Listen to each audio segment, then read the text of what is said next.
Hello students, welcome back to the chapter Arithmetic Progression. In the previous video, we have studied about the nth term or finding the nth term. What is the formula for finding the nth term of an AP? It was an is equals to a plus n minus 1 into d, where a was the first term, d was the common difference, and n is the number of terms which are present in the AP. So now the next formula, the next exercise is based on the sum of first n terms of an AP. In the previous video, we have studied about the nth term of an AP, which we denote by an.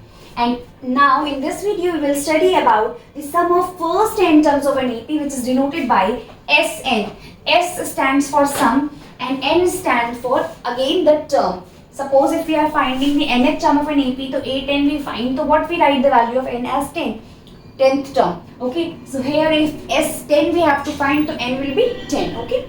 So the formula is Sn is equals to n by 2, 2a plus n minus 1 into d.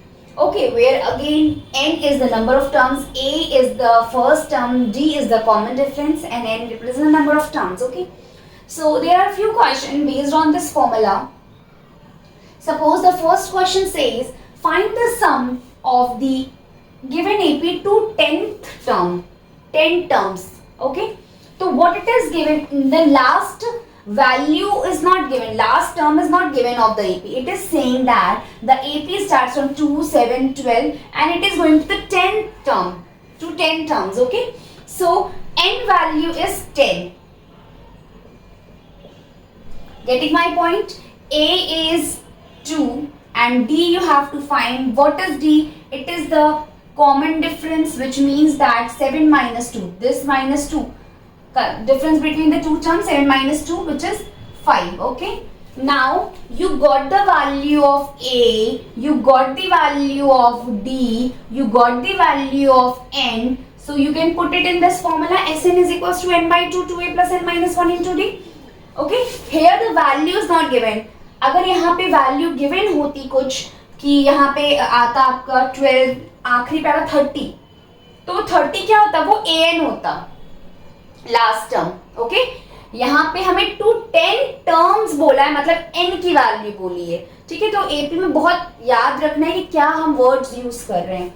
अब हम इसमें value put करते हैं, हमें क्या निकालना है, सम निकालना है किसका, इस एपी का. तो Sn निकालना है, मतलब S10 निकालना है. n की वैल्यू क्या है, 10 है, इज इक्वल्स टू n की वैल्यू क्या है, 10, 10 बाई 2, 2a, a की वैल्यू क्या है 2 plus n minus 1, again n क्या है 10 माइनस 1 इंटू डी कितना है 5.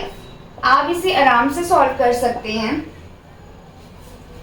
इसे क्या लिखेंगे, S10 क्या आया, 10 बाई 2 कितना हुआ 5, 2 2 ज़ा 4, 10 माइनस 1 कितना हुआ 9, 9 5 ज़ा 45.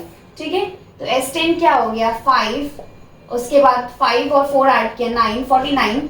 49 इंटू 5 करेंगे तो आप वैल्यू आप लिख सकते हैं 49 इंटू 5 करिएगा यहाँ पे.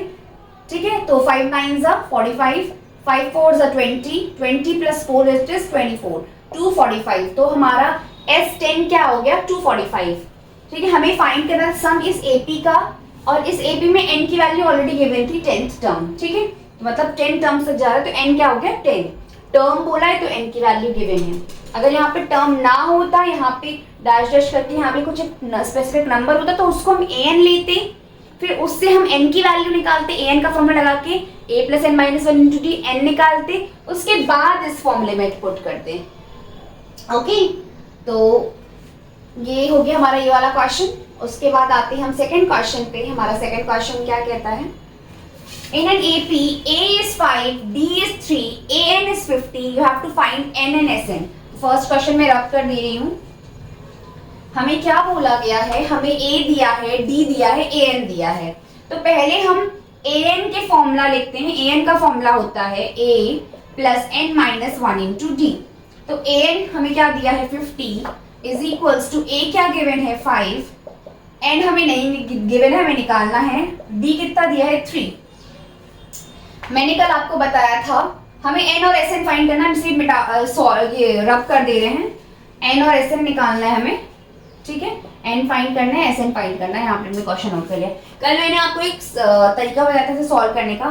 यहाँ +5 है, इधर आएगा तो क्या हो जाएगा माइनस का 5 और ये n-1 इंटू 3, 50 माइनस 5 कितना हो 45 is equals to n-1 into 3 आ जाएगा डिविजन में, तो 15 3 45 होता है, 3 1 3 15 3 15 45, तो n की वैल्यू कितनी हो गई n-1 कितना 15, तो n की वैल्यू क्या हो गई 15 + 1 विच इज 16। ओके, तो यहाँ पे हमारा n निकल गया। n निकलने के बाद हमें क्या निकालना है Sn निकालना है। ठीक है, तो Sn का फॉर्मूला हमें पता है, Sn is equals to n/2 2a + n-1 into d। Sn की वैल्यू हमें निकालनी है, n हमें पता चल गया कितना है 16/2 2a, a कितना गिवन था हमें क्वेश्चन में 5 प्लस 16 - 1 n यहाँ पे 16 आया है, तो 16 - 1 कितना हुआ 15 और d कितना हमारा गिवन है 3। तो Sn क्या होगा 16/2 हो गया 8, 2 5 10, 15 3 45। तो Sn की वैल्यू क्या हो गई Sn, अब यहाँ पे n की जगह क्या रख गए S16, ठीक है, क्योंकि n की वैल्यू हमने क्या निकाली 16, तो हमारा 8 10 और 45 और 10 55। ठीक है, तो S16 क्या हो गया, आप मल्टीप्लाई करके रफ में देख सकते हैं, 8 5 40, 8 5 40, कैरी 4 44 440। ठीक है, तो हमारा Sn भी निकल गया और n भी निकल गया, हमें दो चीज निकालनी थी। अब आते हैं लास्ट क्वेश्चन पे। हमारा लास्ट क्वेश्चन क्या कहता है,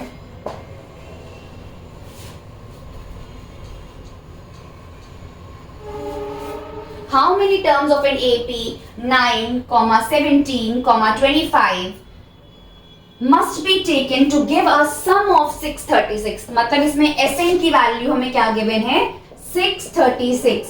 क्या क्वेश्चन कह रहा है कि इसमें हमें कितने टर्म्स निकालने, मतलब हमें क्या निकालना है n निकालना है AP का, जबकि हमें AP गिवन है और ये AP कहां तक लेना है, जहां तक हमें सम कितना मिल जाए 636। 636 हमें मिला है, हमें n नहीं पता है। ठीक है, तो n हमने ऐसे ही रखा, 2a पता है हमें, a कितना है 9 प्लस हमें अगेन n नहीं पता है, d कितना है हमारा 17 - 9 करेंगे कितना आएगा 8। ठीक है, मैं इसे सॉल्व करती हूँ, हमें n निकालना है, क्वेश्चन से हम समझ में आ गई हमें n निकालना है। ठीक है, तो 636 is equals to n/2, 2 9s 18 plus 8 into n-1। ठीक है, अब हम इसे सॉल्व करेंगे, 636 is equals to n/2 18 plus 8 n-8। ठीक है, अब हम इसमें से 2 कॉमन भी ले सकते हैं, सिंप्लीफाई करने के लिए 2 कॉमन ले लिया, हम यहाँ पे भी ले सकते हैं 2 कॉमन, पहले में ही ले लेते हैं हम 2 कॉमन, ना सॉल्व करने की जरूरत नहीं है। 636 इज इक्वल्स टू n/2, इनमें से 2 कॉमन लिया तो अंदर बचा 2 9s 18 प्लस 2 4s 8, क्योंकि इसमें से इस टर्म में से लिया, इस टर्म में से लिया। ठीक है, तो ये 2 सिंप्लीफाई हो गया, 636 is equals to n9 plus 4n-4। ठीक है, तो 636 इज इक्वल्स टू n9 और -4 कितना हुआ 5 प्लस 4n। तो जब हम इसे सॉल्व करेंगे तो हमारी क्या वैल्यू आएगी 5n प्लस 4n स्क्वायर।